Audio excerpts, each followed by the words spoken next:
네, 오늘은 말씀드린 대로 오늘부터 9주 동안 조영민 목사님의 룻기 책을 참고해서 하나님 주시는 은혜를 나누려고 합니다. 룻기. 룻기는 부담 없이 읽히는 책입니다. 1장부터 4장까지 짧기도 하지만 무엇보다도 이야기식으로 구성되어 있잖아요. 그리고 그 내용도 아름다운 사랑 이야기를 담고 있습니다. 룻과 보아스의 사랑 이야기. 어떻게 보면 왜 이런 연애 소설 같은 책이 성경에 들어갔을까 싶기도 한데요. 자세히 읽다 보면 룻기는 개인적인 사랑 이야기가 아니라는 걸 알 수 있습니다. 만약에 단순한 사랑을 다룬 책이라면 다윗의 족보를 언급하면서 결론을 짓지 않았겠죠. 룻기는 그보다 더 깊고 넓은 이야기를 담고 있습니다. 룻기의 주인공이 누구일까요? 룻기의 주인공은 예상과는 다르게 루시안입니다. 주인공의 이름으로 책을 쓴 것 같지만 룻기의 실제 주인공은 나오미예요. 룻의 시어머니인 나오미에 관한 이야기입니다. 왜냐하면 1장에서 나오미가 비참해지는 이야기로 시작되고요. 마지막 장에서 나오미가 충만해지는 이야기로 끝이 나거든요. 나오미가 텅 비게 된 이유, 그리고 어떻게 다시 충만하게 되었는가. 그게 룻기 전체가 우리에게 들려주는 이야기의 핵심입니다. 이 부분을 기억하면서 룻기를 함께 읽어가면 좋을 것 같아요. 오늘 읽은 룻기 1장 1절부터 6절의 말씀은 룻기 전체의 배경을 담고 있는 서론 부분입니다. 먼저 시간적인 배경을 소개합니다. 사사들이 치리하던 때, 사사들이 다스리던 시대는 이스라엘 역사에서 가장 어두웠던 시기라고 할 수 있습니다. 간략히 보면 이스라엘이 약속의 땅 가나안에 들어갔어요. 하나님의 명령에 따라서 그 땅에 사는 가나안 족속과 전쟁을 했습니다. 그런데 그들을 정복하는 게 쉽지 않았어요. 결국 이스라엘은 남은 가나안 민족들과 섞여서 살게 되었죠. 그래서 갈등을 겪을 수밖에 없었어요. 계속되는 공격을 받아야 했고요. 그런 시대에 이스라엘을 회복시키기 위해서 하나님께서 세우신 사람들이 사사입니다. 학자들마다 의견은 다르지만 사사 시대는 최소 100년에서 400년 정도까지 기간으로 보기도 합니다. 어쨌든 사사들이 치료하던 기간이 그리 짧지만은 않았던 시기인 것 같아요. 그 시대의 특징이 어떤지 우리는 알고 있죠. 사사기의 가장 마지막도 이렇게 이야기하면서 끝을 냅니다. 그때 이스라엘에 왕이 없으므로 사람이 각기 자기 소견에 옳은 대로 행하였더라. 자기 소견에 옳은 대로 살아가던 시대. 이방 나라의 압제 속에서 고통받던 시대. 그리고 끊임없이 우상 숭배가 일어나던 시대. 그 시기가 룻기의 시대적인 배경입니다.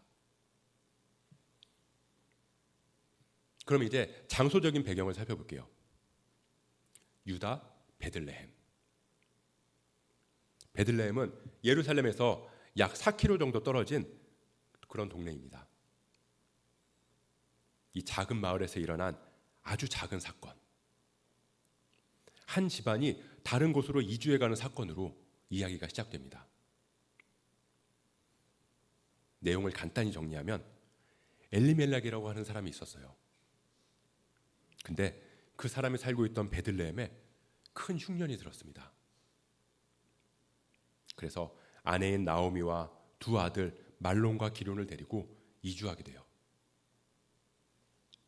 흉년을 피해서 모압 지방으로 갔습니다. 1절 하반부에 보면 알 수 있듯이 처음에는 거류하려고 갔어요. 잠깐 머무르려고 한 거죠. 기근만 조금 피하면 다시 돌아갈 생각이었습니다. 근데 2절 하반부를 보면 거기 살더니 라는 표현이 나옵니다. 그러니까 잠깐 머물다가 돌아가려고 했는데 막상 도착해 보니까 기대 이상인 거예요. 그래서 정착하기로 했다는 거죠. 모압의 풍요로움에 반해서 눌러 앉기로 결정했어요. 근데 바로 3절에서 엘리멜렉이 죽었다고 나옵니다. 원어에는 있는데 우리말 성경에는 2절과 3절 사이에 접속사가 하나 빠져 있어요. 그때, 거기 살더니 그때. 그러니까 다시 말하면 엘리멜렉이 거류에서 정착으로 마음을 굳혔을 그때, 여행에서 이민으로 결정했을 그때, 완전히 머물기로 작정한 그때에 엘리멜렉이 죽었다는 겁니다. 나오미는 자기 남편이 죽는 경험을 해요. 그럼에도 불구하고 베들레헴으로 돌아가지 않아요. 왜냐하면 2명의 장성한 아들이 있었거든요. 나오미는 2명의 아들과 함께 10년이라는 시간을 모압에서 살았습니다. 남편은 없지만 2 아들을 다 장가 보내고 조금씩 안정을 찾았어요. 그렇게 조금씩 괜찮아질 것 같았는데 정착한 지 10년쯤 되던 해에 갑자기 2 아들이 죽는 사건이 일어납니다.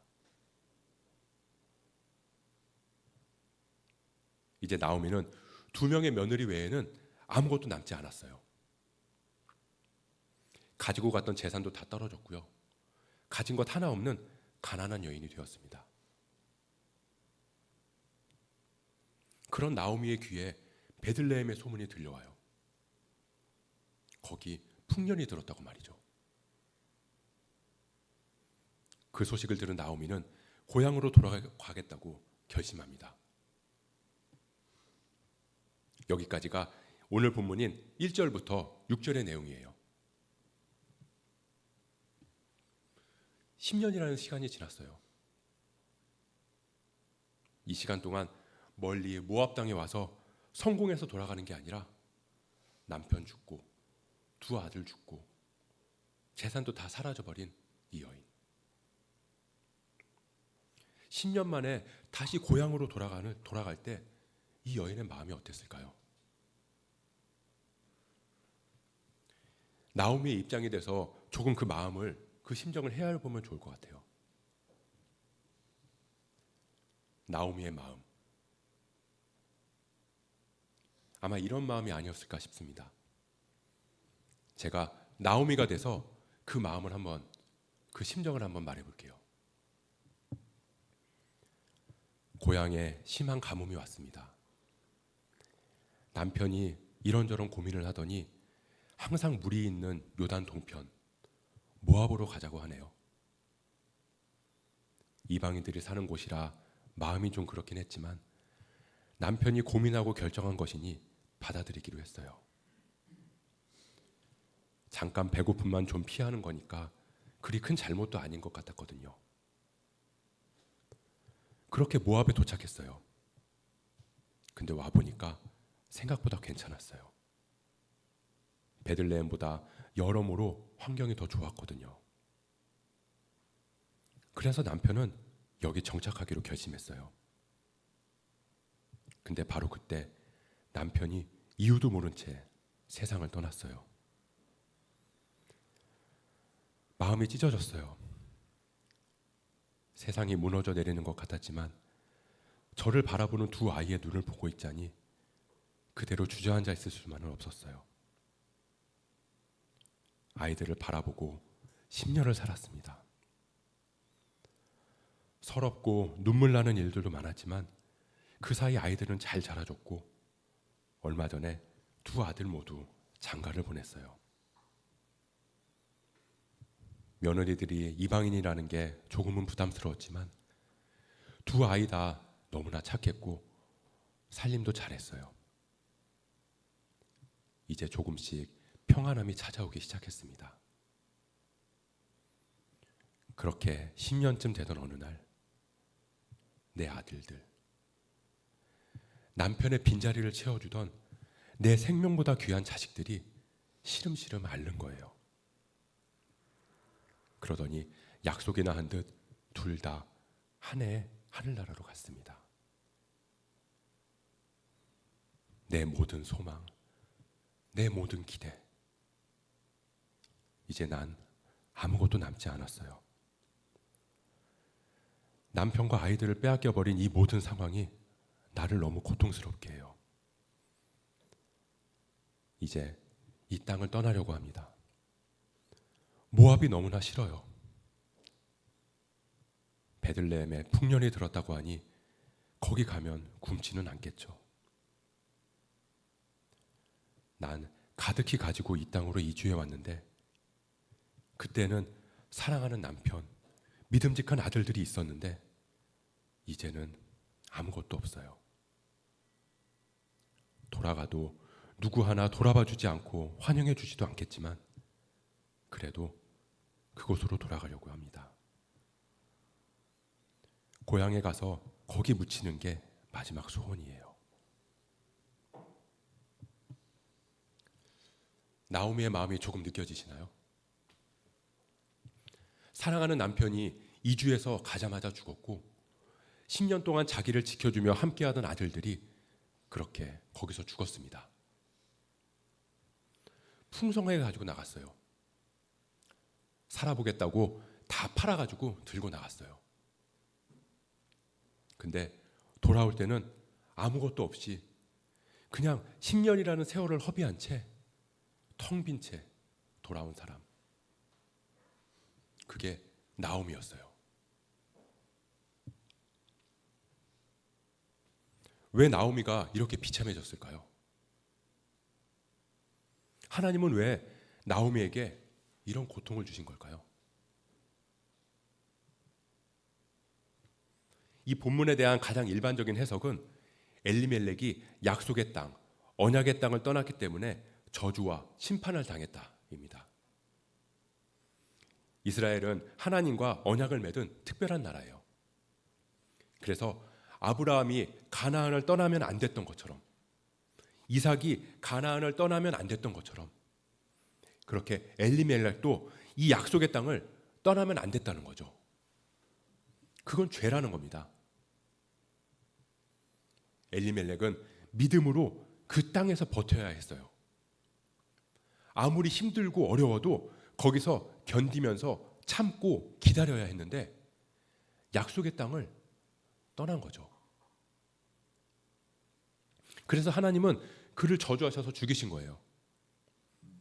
10년의 유예 기간을 뒀는데도 안 돌아오니까 두 아들도 죽이신 거고요.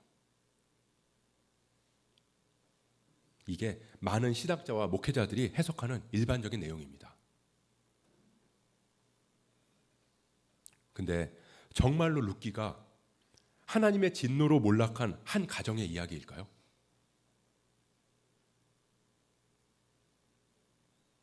이 해석이 목회자들에게는 유익할 수 있을 겁니다. 교회가 힘들어요. 문제가 생기고 신앙생활이 어려워져요. 교회 가도 은혜가 안 돼요. 그래도 그 자리를 버티라고 말할 수 있거든요.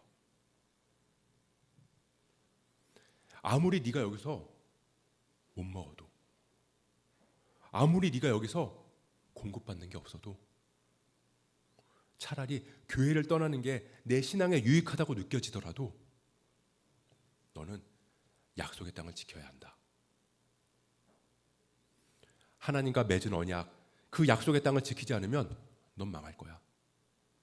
아무리 힘들고 기근이 있다 해도 이 교회를 버리고 떠나면 넌 하나님의 심판을 당할 거야. 당장은 네가 죽을 거고 10년 후에는 네 자식들도 죽을 거야.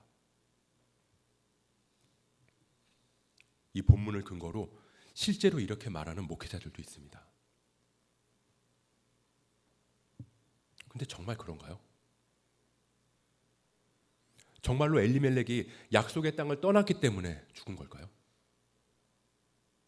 정말로 언약을 버리고 도망쳐 나왔기 때문에 두 아들이 죽은 거냐고요.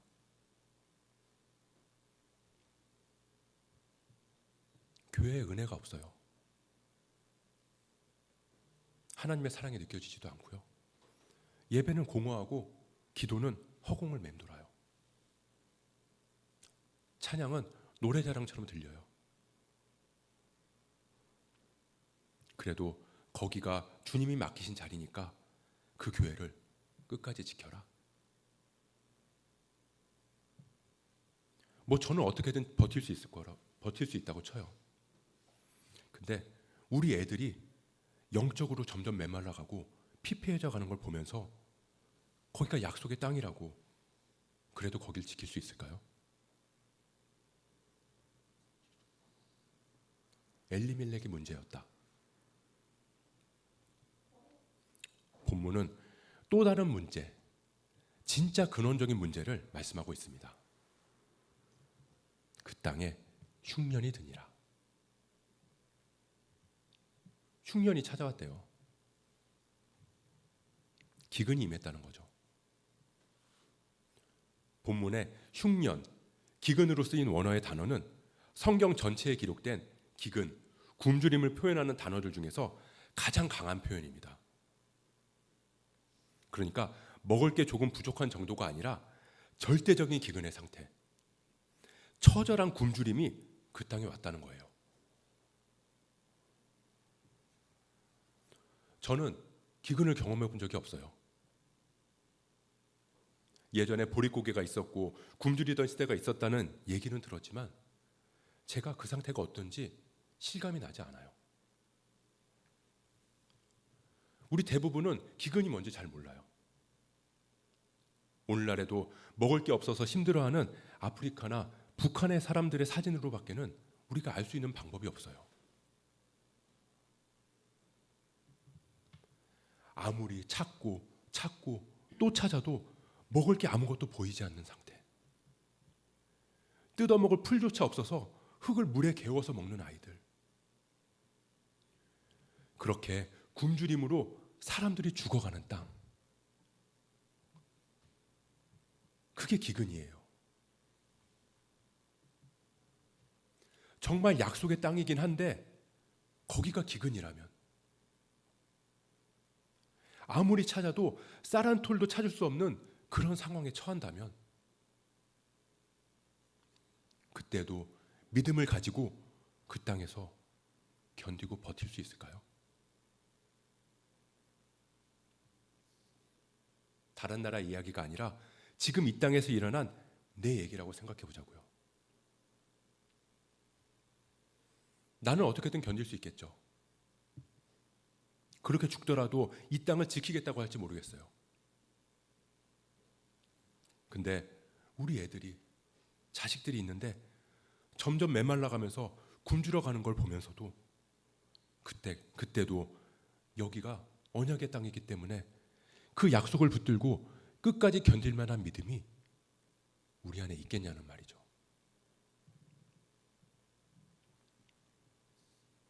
정말로 기근 때문에 너무 힘들어서 죽을 것 같아서 아이들 데리고 모압 땅으로 갔는데 약속의 땅을 벗어났다는 이유로 엘리멜렉 죽이시고 두 아들 죽이시는 하나님. 그 하나님을 사랑의 하나님이라고 부를 수 있겠냐고요. 너무 힘들다고요. 근데 고통을 잠시 피했다는 이유로, 거기 좀 오래 머물러 있었다는 이유로 남편 죽이고 자식 죽이는 분이 하나님이라면 그런 분을 아버지라고 부를 수 있겠냐고요.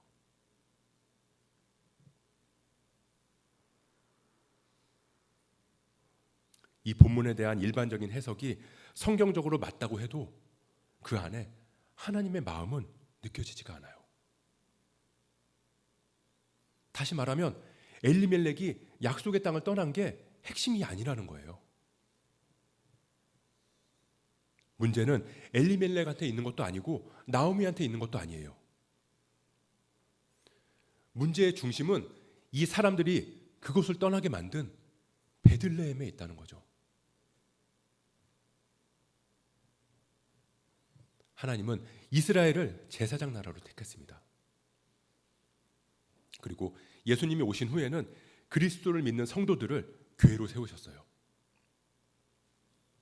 그러니까 구약의 이스라엘은 신약의 교회랑 동일한 의미입니다. 그런 택함받은 이스라엘 중에서도 베들레헴은 더 특별한 장소였어요. 당시는 사사들이 다스리던 때잖아요. 어두웠던 시기. 그런 시대임에도 불구하고 베들레헴에는 은혜가 남아있었던 지역이라는 거죠. 율법이 전혀 효력이 없던 그 시대에 룻기 후반부를 보면 나오지만 가난한 사람을 위해서 이삭 죽기가 남아있었고 기업물을 짜라는 제도가 여전히 시행되고 있었거든요. 적어도 베들레헴은 이웃과 친족의 고통을 함께 책임져야 한다는 의식이 남아있던 마을 공동체였다는 거죠.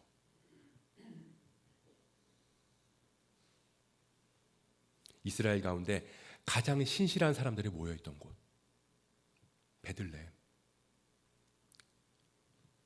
한마디로 베들레헴은 가장 좋은 교회의 모습이라고 할 수 있을 거예요. 근데 베들레헴에 문제가 생겼어요. 가장 좋은 그 땅에, 그 신실한 땅에 하나님이 기근이 임했다는 거죠. 하나님께서 가나안 땅을 주시면서 젖과 꿀이 흐르는 땅이라고 그러셨잖아요.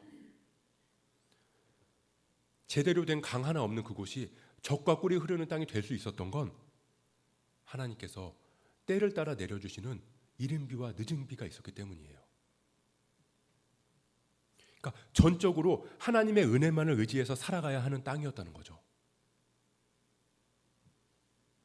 하나님께 순종하는 만큼 그 은혜를 온전히 누리며 살아갈 수 있는 거예요. 그래서 이스라엘이 불순종할 때 하나님은 하늘의 문을 닫으셨어요. 다시 순종의 길로 돌아와야 한다는 걸 가르치기 위해서죠. 베들레헴에 기근이 임했대요. 다시 말하면 베들레헴에도 지금 우상 숭배가 일어났고 하나님을 온전히 예배하지 않는 사건이 일어났다는 거예요. 이 땅의 교회 중에서도 여전히 하나님의 법이 살아있던 교회였던 그 베들레헴이 하나님을 떠나서 살아가고 있다는 거죠. 그게 그 땅에 비가 그치고 기근이 내린 이유입니다. 이게 문제의 시작이에요. 베들레헴은 집이라는 뜻의 베이트하고 빵이라는 레헴이라는 단어가 합쳐진 지명입니다. 빵집이라는 뜻이죠. 근데 무슨 일이 생겼냐면요. 그 땅에 흉년이 드니라. 빵집에 빵이 사라졌다는 거예요. 빵집에 빵이 없어졌다. 빵집에 빵이 없는데 누가 그곳에 남아있겠어요? 빵이 먹고 싶어서 빵집이라고 써있는 간판이 붙어있는 곳을 들어갔어요. 딱 들어갔는데 빵이 없는 거예요. 빵 만드는 기구도 있어요. 사람들은 앞치마를 다 두르고 빵 만드는 모자를 쓰고 있어요. 벽에는 메뉴판도 붙어 있어요. 모든 게 다 갖춰져 있는데 거기 빵이 없어요. 분명히 빵집인데 빵이 없다고요.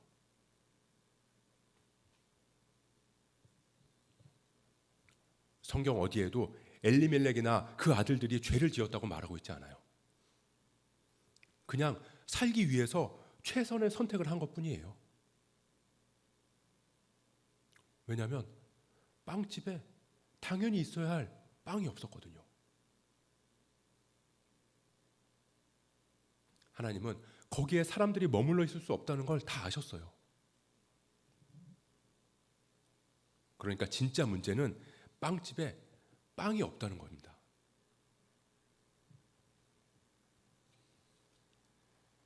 하나님의 공동체인 베들레헴, 그리고 교회. 빵집에 빵이 없는 베들레헴이 오늘날 교회의 모습은 아닌지 우리가 돌아봐야 한다는 거예요.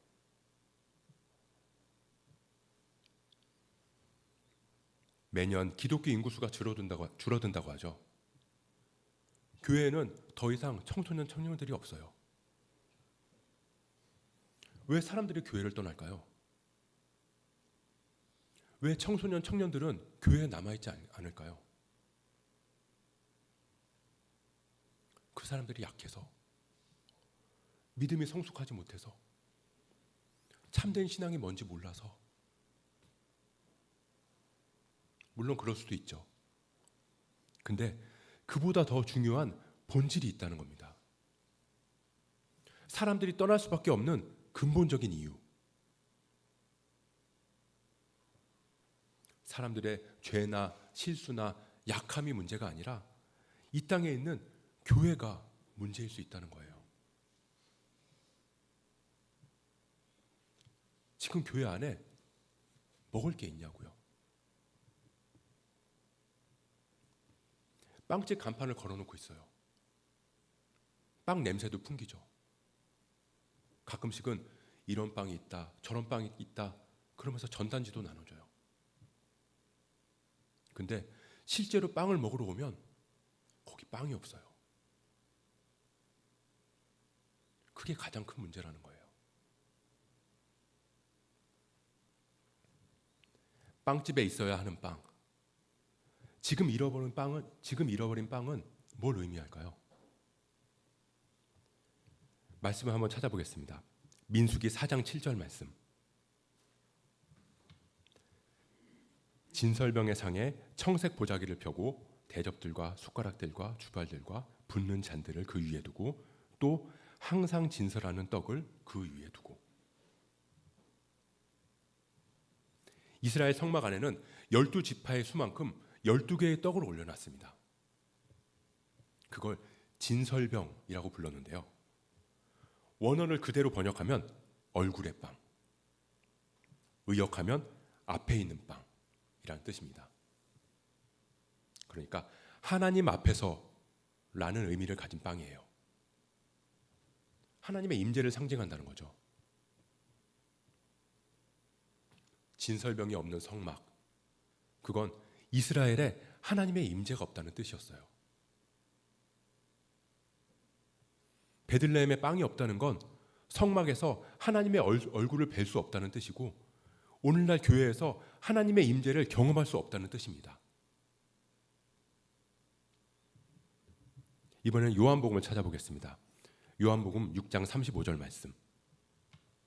예수께서 이르시되 나는 생명의 떡이니 내게 오는 자는 결코 줄이지 아니할 터이요 나를 믿는 자는 영원히 목마르지 아니하리라. 이 떡, 빵은 예수께서 자신을 가리키신 표현이에요. 우리가 이걸 기념하기 위해서 성찬을 하잖아요. 근데 진짜 중요한 건 성찬을 어떤 방식으로 몇 번 하느냐가 중요한 게 아니라 생명의 떡이신 예수 그리스도를 경험하고 있느냐는 거예요. 우리 안에 예수님의 찢기신 살과 흘리신 피에 대한 감격과 사랑이 남아 있냐는 거죠.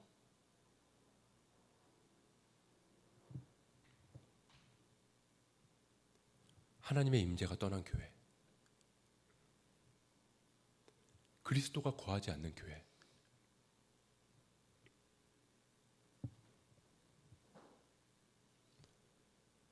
여러분들 안에는 하나님의 임재가 충만합니까? 예배 가운데 하나님의 임재를 뜨겁게 경험한 적이 언제예요? 기도할 때 하나님께서 우리의 기도를 들으신다는 그 확신이 있습니까? 우리가 찬양할 때 하나님께서 우리의 찬양을 기쁘게 받으신다는 그 믿음이 우리에게 있나요?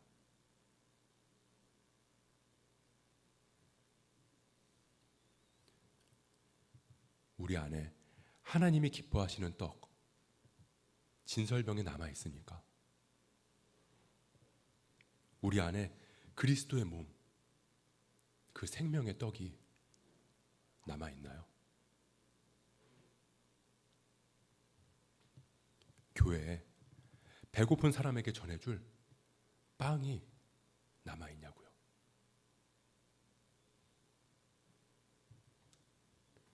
사람들 안에는 기본적인 열망이 있어요. 목마르고 배고플 때 무언가로 채우고 싶은 욕망. 근데 그 텅 빈 공간을 뭘로 채워야 할지 몰라서 사람들은 게임으로, 여행으로, 음식으로, 물질과 쾌락으로 그 공간을 채우고 있다고요. 그런 것들로는 아무리 채워도 금세 공허해지잖아요. 그래서 완전한 걸 찾고 싶어 해요. 다시는 목마르지 않을, 다시는 배고프지 않을 그 무언가만 있다면 그걸 찾고 싶어 해요. 그게 사람들 안에 있는 열망이에요. 그렇게 목마르고 배고픈 사람들은 빵이 있는 곳이라면, 빵이 있다고만 하면 어디라도 갈 수 있다고요. 정말 답답한 마음으로, 세상에 짓눌려서 찌그러지고 어그러진 마음으로, 그래도 저기 있는 사람들은 자기들한테 빵이 있다고 하던데 혹시 저기 가면 정말 빵을 먹을 수 있지 않을까? 텅 비고 허전한 마음을, 그런 내 마음을 저기 가면 채울 수 있지 않을까? 그 마음으로 교회에 왔는데 집으로 돌아가면서 여기도 뭐 아무것도 없네.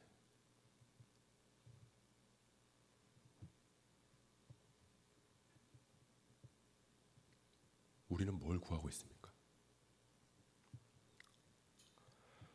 우리는 뭘 구하면서 하나님 앞으로 나아가고 있나요? 우리 교회도 이제 이것저것 갖춰질 거예요. 1년, 5년, 10년 지나면서 사람들도 늘어날 거고요. 어쩌면 더 큰 공간으로 옮겨갈지도 몰라요. 찬양도, 기도회도, 예배도 늘어날 거예요. 이것저것 사역들도 생길 거고요. 그렇게 점점 좋아지고 커지고 이것저것 채워져 가는데, 근데 여기에 더 이상 하나님의 임재가 없다면, 빵집인데 더 이상 내놓을 빵이 없다면, 여기에 우리 교회가 남아있을 이유가 뭐가 있을까요?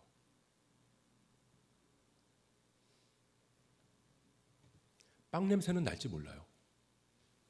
그리스도의 향기가 조금은 남아있을 수도 있겠죠.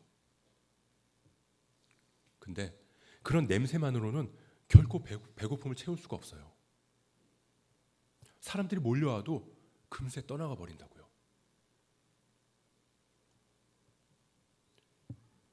우리는 다른 걸 구하기 전에 먼저 이 빵을 구해야 합니다.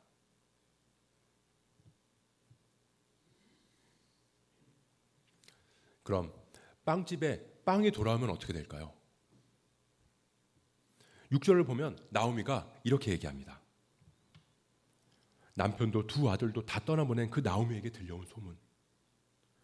여호와께서 자기 백성을 돌아보셔서 저들에게 양식을 주셨다 하니라. 이 소문을 듣고 나오미가 어떻게 반응하나요? 이제 돌아가겠다고. 빵집에 빵이 돌아왔다고. 거기에 하나님의 임재가 돌아왔다고. 거기서 참된 예배가 시작됐다고. 거기서 진정한 기도가 올려졌다고. 거기서 하나님의 말씀이 선포되고 거기서 진정한 회개의 운동이 일어났다고. 그런 소문이 나면 배고팠던 사람들, 굶주렸던 사람들, 텅 비었던 사람들이 빵집으로 달려올 거예요. 교회 문을 열고 쏟아져 들어올 거라고요.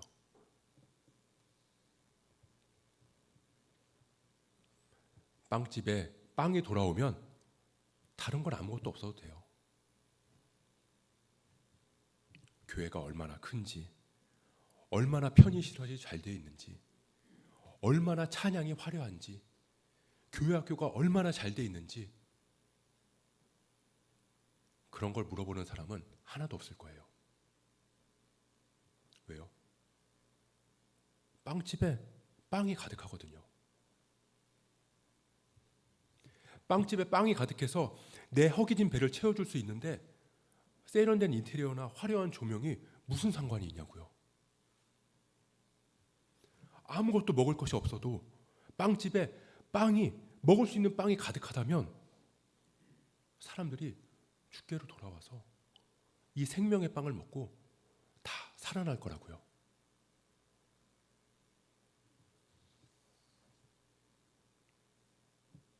우리는 뭘 구하고 있습니까? 교회에 나와서 빵집에 와서 뭘 찾고 있나요? 뭘 얻으려고 여기 나오셨습니까?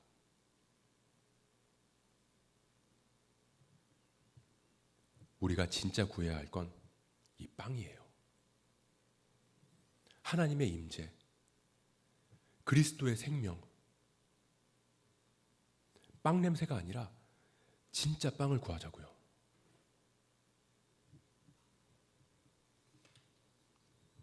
굶주렸던 우리에게 그렇게 주신 생명의 떡, 잃어버렸던 빵이었던 예수 그리스도를 만나기를 소원합니다. 그 생명의 빵을 들고 일상에서 그리고 세상에서 굶주리고 허기진 사람들에게 빵을 전해줄 수 있는 그런 저와 여러분 되시길, 그리고 우리 교회가 되길 주님의 이름으로 축복합니다.